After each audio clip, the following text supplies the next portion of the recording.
So this video is sponsored by Pionex, one of the exchanges I use all the time. It's one of the main crypto brokers to Binance, so the volume is very high. The main thing that sets them apart though is that you can use free trading bots, a variety all designed to benefit from different market behaviours, whether that's up, down or sideways. You'll get 20% off all your trading fees for life with my link in the description. And if you join the Telegram, a lot of us already use it, so if you've got questions we can try and help you out. Hello everybody, welcome back to Rekt City. I'm making a real quick video because I'm out and about at the moment, not at home. So looking at the Dixie, what we see is a nice strong close. Obviously all markets have been feeling this, kind of red across the board, has been the majority for the week. So S&P, stocks, gold even, and obviously crypto, which is what we're going to look at today.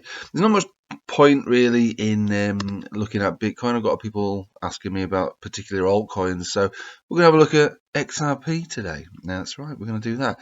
But long story short, when looking at Bitcoin, we've got Bitcoin here on the daily. We'll just have a very brief overview, slicing through all the moving averages, all the horizontals that we would hope for before we move back into the bottom side of the range, which is, I suppose, between 25,000 to 26,000 as a top, and about 24,400. You've also got the descending trend line, which is part of the channel it was in for a little while, but I wouldn't really write too much home about that. That's really a bit of a non-event, to be fair.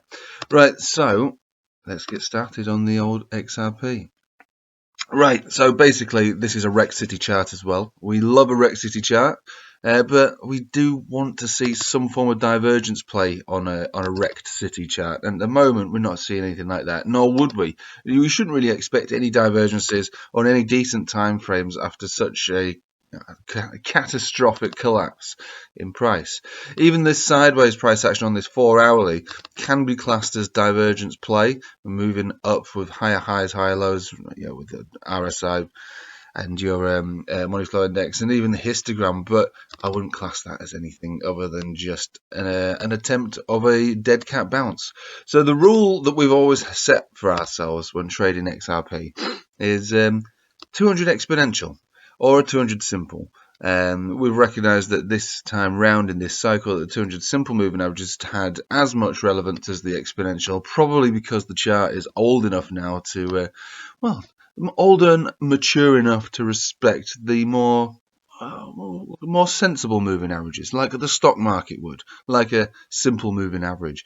These sort of things come with age, and on a chart, and XRP is one of the oldest. So I suppose, yeah, you can see this maturity developing now. So a big springboard took place on a simple moving average, but the exponentials had it too.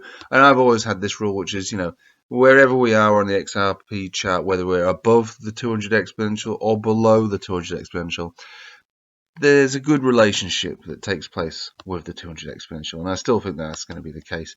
So we came slicing through it, so huge panic sell. Remember the catchphrase we have for XRP, thou giveth, thou taketh away. So it did giveth, didn't it? And we enjoyed the giveth. Now it's taketh away, and it's been pretty hardcore. And if we zoom right in, nice and close to yesterday's candle body, we had a bounce all the way from the bottom of this wick, this super mega wick, 42 cents, all the way to, you guessed it, the 200 exponential. How predictable was that? So now what we're seeing is rejection from there. Oh god.